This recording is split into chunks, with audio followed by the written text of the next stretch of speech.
আমি ডক্টর রতন কুমার পাল অন্যদিনের মতো আজকে আপনাদের সামনে হাজির হয়েছি।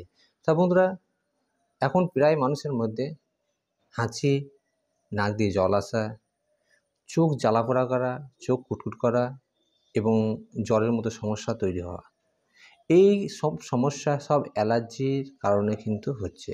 এই অ্যালার্জির এইসব সমস্যা থেকে দূর করার জন্য আজকে বেস্ট হোমিওপ্যাথি কটা মেডিসিনের কথা বলবো এবং এই সমস্যাগুলো হলে আপনাদের পরবর্তীকালে কী কী রোগের মতো সমস্যা দাঁড়াতে পারে সে বিষয়ে কথা বলবো। এই সমস্যাগুলো আপনাদের যে খাবারের যে সমস্যার কারণে কিন্তু এই অ্যালার্জিগুলো হয়ে থাকে।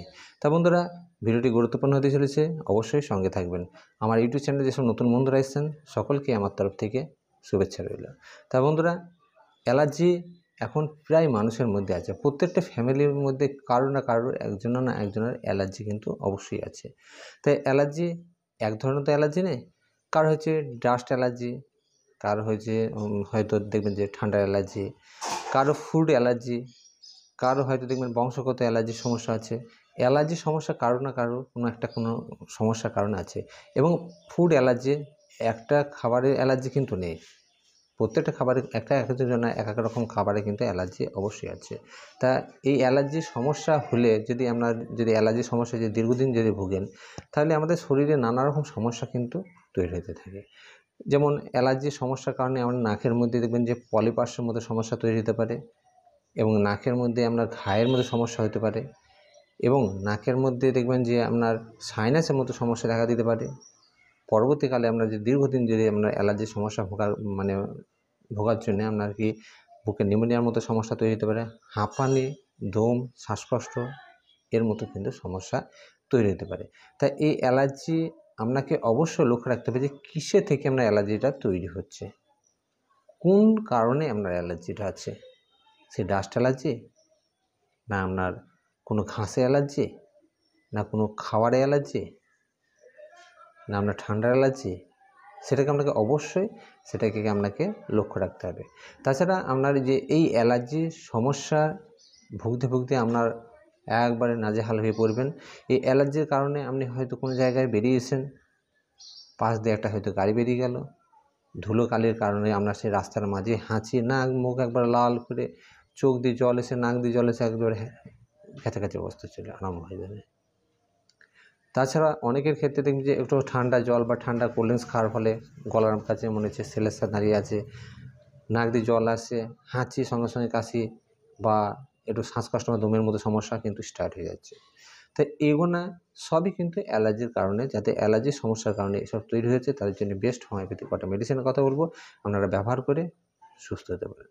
বা অনেকে দেখবেন যে সকাল দিকে খুব ভালো আছেন, ঘুরে বেড়াচ্ছেন, কোনো সমস্যা নেই, দুপুরের দিকে খাওয়া দাওয়ার পরে বিকাল থেকে দেখবেন যে পরপর হাঁচি, কিন্তু বারবার হাঁচি স্টার্ট হয়ে যাচ্ছে, নাক দিয়ে জল আসছে, কাশি, গলা শুংশুং, গলার কাছে বা গলা খ করে আওয়াজ করছেন বারবার, যে গলার কাছে কি সিলেসাম তো দাঁড়িয়ে থাকছে, এরকম টাইপের সমস্যা। চোখ লাল, চোখ কুটকুট করছে, চোখ দিয়ে জল আসছে, এই যে গা হাত পা চুলকাচ্ছে, গায়ে হয়তো র্যাশ বেরিয়ে যাচ্ছে, এরকম সমস্যা হয়েছে। হয়তো আপনার খাবারে কোনো অ্যালার্জি আছে, যে খাবারটা আপনি দুপুরবেলায় খেয়েছেন। তো অ্যালার্জি, প্রত্যেকটা খাবারের মধ্যে অ্যালার্জি আছে, সবারই কিন্তু একরকম অ্যালার্জি নয়। কারো হয়তো নারকেল অ্যালার্জি আছে, কারো হয়তো দেখবেন যে দুধে বা দুধ জাতীয় জিনিসে অ্যালার্জি আছে, কারো হয়তো গমের উৎসে অ্যালার্জি আছে। কারণ এই গমের অ্যালার্জি হয়তো গম থেকে তৈরি যেসব খাবার, প্রত্যেকটার মধ্যে কিন্তু অ্যালার্জি। কারো কলাতে অ্যালার্জি আছে, কারো দেখবেন যে আপনার শসা টাইপের জিনিস, কাঁকড় হোক, শসা হোক, এতে অ্যালার্জি আছে, কারো ভেন্ডিতে আছে, কারো মুসুরি ডালে আছে। এরকম নানা রকম টাইপের খাবারের মধ্যে কিন্তু অ্যালার্জি বর্তমান। কিন্তু মাছের মধ্যে অ্যালার্জি আছে, কারো দেখবেন যে কোনো কিছুতে নাই, নারকেল অ্যালার্জি আছে। তাহলে আপনাকে এইসব জিনিস যদি অবশ্যই খুঁজে বার করার জন্যে আপনাকে অবশ্যই ব্লাডটাকে একবার আপনি অবশ্যই টেস্ট করে নিতে পারবেন। অ্যালার্জি প্রোফাইল টেস্ট করলে আপনি ধরা পড়ে যাবে কোন খাবারের মধ্যে অ্যালার্জি আপনার শরীরে আছে। তাহলে সেই খাবার থেকে আপনাকে অবশ্যই অ্যাভয়েড করতে হবে এবং সেই খাবার থেকে আপনাকে দূরে থাকতে হবে। সে নিমের পাতা থেকে হোক, নিম গাছে থেকে হোক বা বাঁশ গাছে থেকে হোক, যাতে থেকে আপনার এই অ্যালার্জির শুরুয়াত, সেখান থেকে আপনাকে অবশ্যই অ্যাভয়েড থাকতে হবে, বা সেখান থেকে আপনাকে অবশ্যই বুঝে চলতে হবে। তা বন্ধুরা, যদি এই অ্যালার্জির সমস্যা আপনাকে বুঝে না চলেন, কিন্তু পরবর্তীকালে আপনি বড় ধরনের কিন্তু রোগের মুখোমুখি হতে পারেন।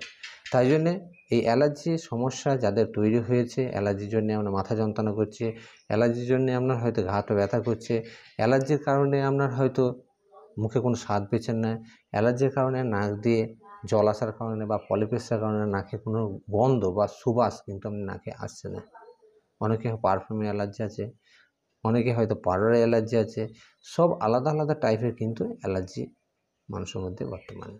তা বন্ধুরা, অবশ্যই এবার যাচ্ছি মেডিসিনের দিক দিয়ে। তা আপনারা অবশ্যই সঙ্গে মেডিসিনের কথা বলছি, হিস্টামিনাম 200 এই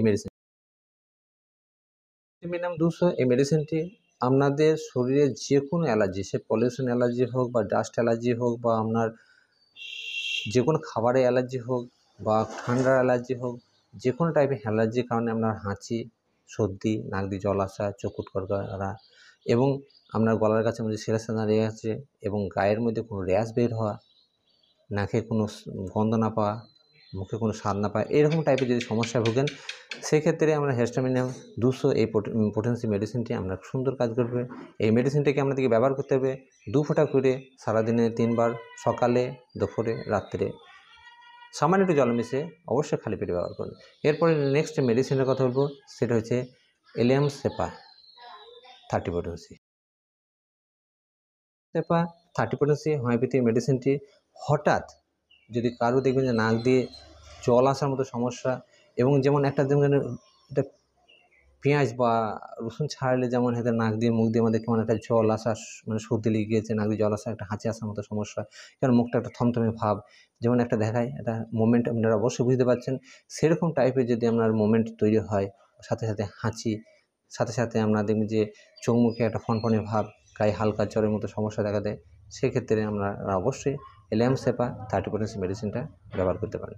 এই মেডিসিনটা ব্যবহার করতে হবে 2 ফোঁটা করে, বড়দের ক্ষেত্রে, বাচ্চাদের ক্ষেত্রে 1 ফোঁটা করে সামান্য একটু জলে মিশিয়ে দিনে 3 বার, সকাল, দুপুর, রাত্রে খালি পেটে আপনারা অবশ্যই ব্যবহার করতে পারেন। এরপরে নেক্সট যে মেডিসিনের কথা বললাম, মেডিসিনের নাম হচ্ছে aconite nap 30 potency. Aconite nap 30 potency এই হোমিওপ্যাথি মেডিসিনটি আপনাদেরকে দেখবেন যে যাদের হয়তো ঠান্ডা কাশির সমস্যা বা অ্যালার্জির মতো সমস্যা হঠাৎ হয়েছে, বা হঠাৎ কোনো জ্বরের মতো সমস্যা এবং পরপর হাঁচির মতো সমস্যা, চোখ দিয়ে জল আসা, নাক দিয়ে জল আসা এবং গলা কুটকুট করা, মুখে স্বাদ না পাওয়া এবং নাকের কোনো গন্ধ না পাওয়া, এরকম যদি টাইপের সমস্যা যদি ভোগেন আপনারা, সেক্ষেত্রে আপনাদেরকে অবশ্যই একোনাইট ন্যাপ 30 পোটেন্সি মেডিসিনটা অবশ্যই ব্যবহার করতে পারেন। সাথে যদি হালকা জ্বর থাকে, তা খুব সুন্দর কাজ করবে একোনাইট ন্যাপ 30 পোটেন্সি মেডিসিনটি। এই মেডিসিনটিকে আমাদেরকে ব্যবহার করতে হবে 2 ফোঁটা করে, বড়দের ক্ষেত্রে 2 ফোঁটা করে, বাচ্চাদের ক্ষেত্রে 1 ফোঁটা করে আপনারা সারাদিনে 3 থেকে 4 বার অবশ্যই ব্যবহার করতে পারেন। এরপরে নেক্সট যে মেডিসিনের কথা বললাম, মেডিসিনটার নাম হচ্ছে Rhus tox 30 homeopathy medicine. Rhus tox 30 homeopathy medicine যাদের অ্যালার্জির কারণে বারবার হাঁচি, নাক দিয়ে জল আসা, গলায় সেলেসা আটকে থাকার মতো সমস্যা এবং যাদের শ্বাসকষ্টের মতো সমস্যা তৈরি হয়েছে, বা অ্যালার্জির কারণে আপনার গায়ে কোনো র্যাশ বের হচ্ছে, বা প্রচণ্ড কাশির মতো সমস্যা, গা হাত পা ব্যথা এবং অ্যালার্জির কারণে যে কোনো সমস্যার ক্ষেত্রে খুব সুন্দর কাজ করে রাস্টাক্স 30 হোমিওপ্যাথি মেডিসিনটি।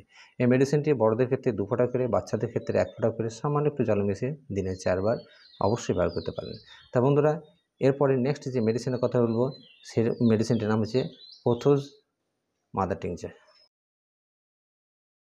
পোথোস মাদার টিংচার যাদের হয়তো দেখবেন যে অ্যালার্জির যে কোনো সমস্যার ক্ষেত্রে, অ্যালার্জির যে কোনো প্রবলেমের ক্ষেত্রে আপনারা দীর্ঘদিন ধরে ভুগছেন, আপনারা মেলা মেডিসিন ব্যবহার করছেন কিন্তু অ্যালার্জি থেকে একদম মুক্তি পেয়েছেন না।